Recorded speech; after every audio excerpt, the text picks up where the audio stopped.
ಕಾಡುಗೊಲ್ಲರ ಕವಲುದಾರಿಯ ಪಕ್ಷಿ ನೋಟದಲ್ಲಿ ವಿಮರ್ಶೆಯ ಚಿತ್ರಣ. ಒಂದನೇದು, ಚಿತ್ತಮುತ್ತಿ ಚನ್ನಬುತ್ತಿಯರು ವಿಜಯನಗರದ ಬಳಿ ದೊಡ್ಡಿ ಹಾಕಿಕೊಂಡು ಇರುವಾಗ ಅವರ ಕಂಚಾಡಿನ ಮರಿಗಳು ತಪ್ಪಿಸಿಕೊಂಡು ನಗರಕ್ಕೆ ಹೋದವು.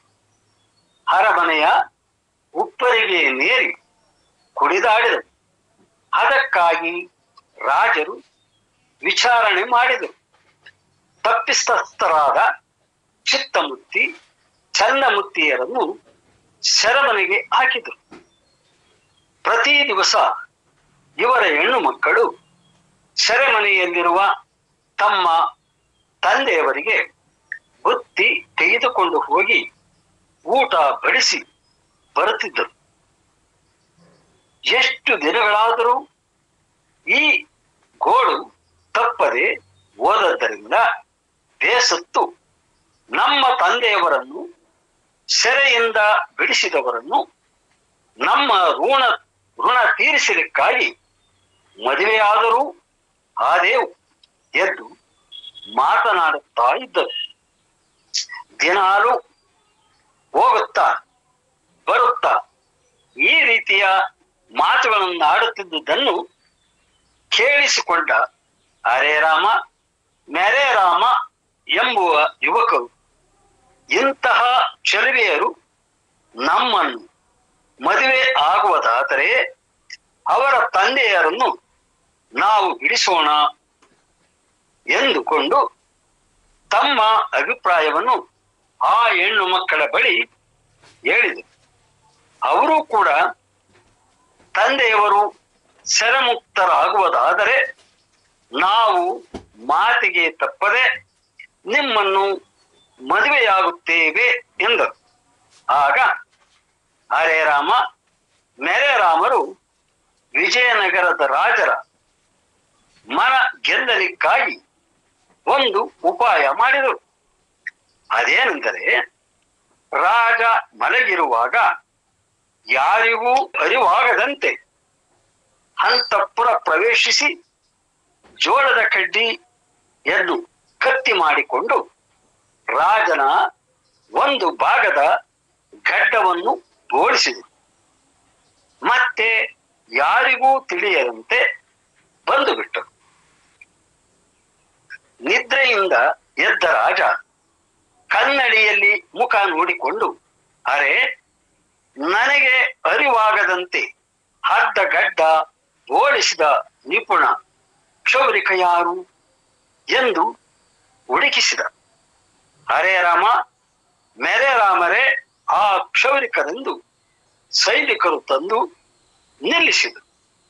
ಇವರನ್ನು ಮೆಚ್ಚಿದ ರಾಜ, ನಿಮಗೇನು ವರ ಬೇಕು ಕೇಳಿರಿ ಎಂದ.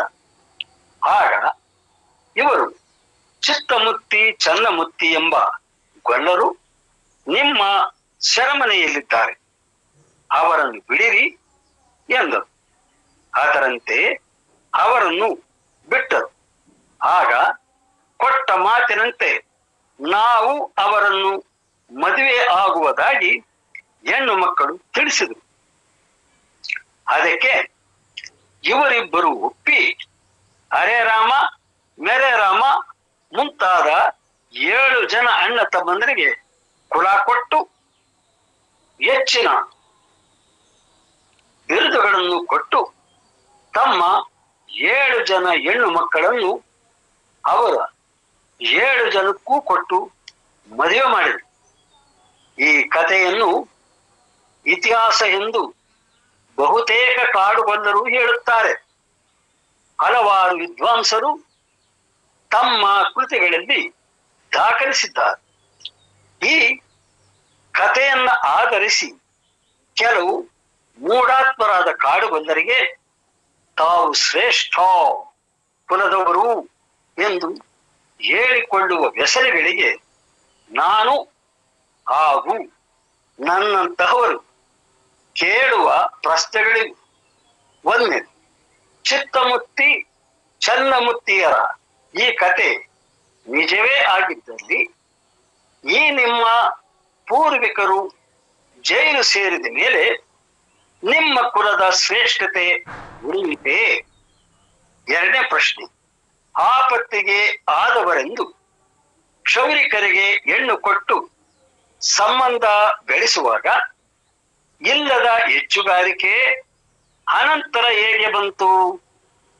ಮೂರನೇ, ಅನಿವಾರ್ಯವಾದವಾಗ ಯಾರಿಗಾದರೂ ಕುಲ ಕೊಡುವ ಶಕ್ತಿ ಇವರಿಗೆ ಹಾಗೂ ಇವರ ಕುಲದ ಮುಂದಿನ ಪೀಳಿಗೆಗೆ ಇರುವುದಾದರೆ ಮುಂದೆಯೂ ಅಂತರ್ಜಾತೀಯ ವಿವಾಹವಾದವರಿಗೆ ಇದೇ ಕಾನೂನು ಅನ್ವಯಿಸುವುದಿಲ್ಲವೇ? ಏಕೆ ಅನ್ವಯಿಸುವುದಿಲ್ಲ? ಏಕೆ? ನಾಲ್ಕನೇ, ಕ್ಷೌರಿಕರ ಸಂಬಂಧ ಬೆಳೆಸುವಾಗ ಕಾಡುಗೊಲ್ಲರ ಕಟ್ಟೆ ಮನೆಗಳು, ಗುಡಿಕಟ್ಟುಗಳು ಹಾಗೂ ಅಲ್ಲಿನ ಯಜಮಾನ, ಗೌಡ, ಪೂಜಾರಿ ಮುಂತಾದವರು ಏನು ಮಾಡುತ್ತಿದ್ದರು? ಆಗ ಇಲ್ಲದ ಧ್ವನಿ ಅನಂತರದ ದಿನಮಾನಗಳಲ್ಲಿ ಹೇಗೆ ಬಂತು? ಕಡಲೆಕಾಯಿ ತಿಂದು ಮಲಗಿದ್ದರೆ?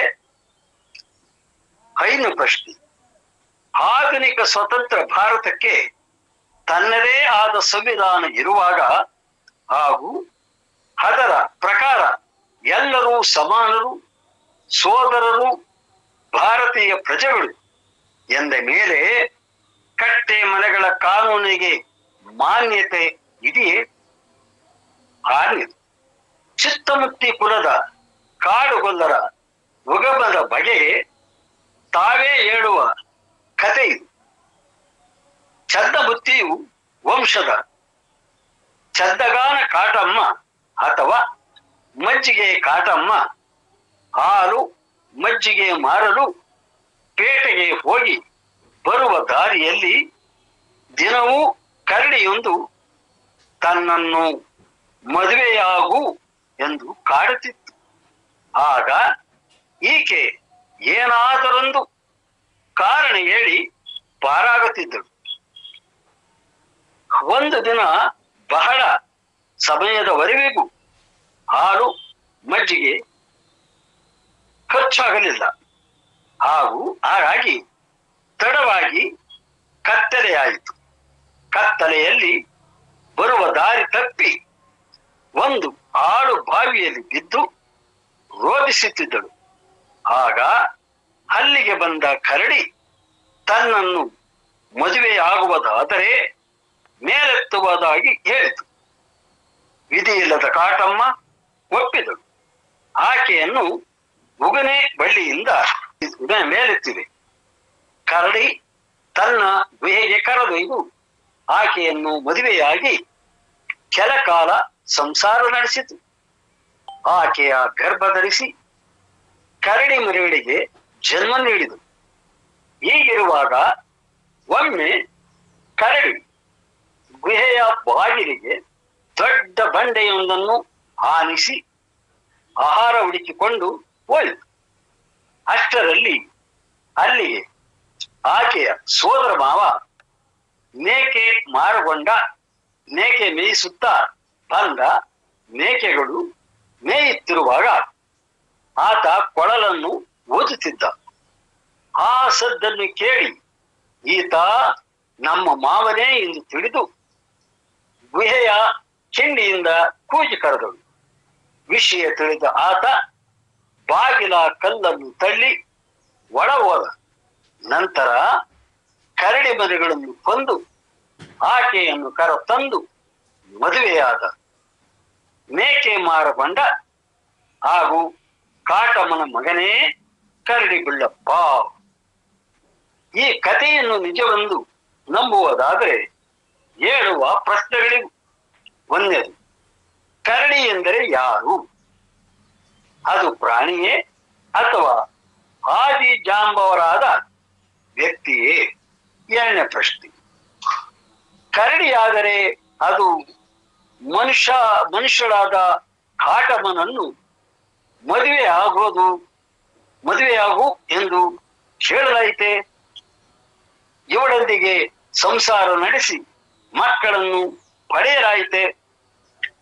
ಮೂರನೇದು, ಒಂದು ವೇಳೆ ಆದಿ ಜಾಂಬವ ಕುಲದ ವ್ಯಕ್ತಿ ಎಂದು ತಿಳಿದರೆ ಇದು ಬಹುತೇಕ ಪ್ರಗತಿಪರರು ಹಾಗೆ ಹೇಳುತ್ತಿದ್ದಾರೆ. ಹಾಗಾದರೆ ನಿಮ್ಮ ಕುಲದ ಪಾವಿತ್ರತೆ ಏನಾಯಿತು?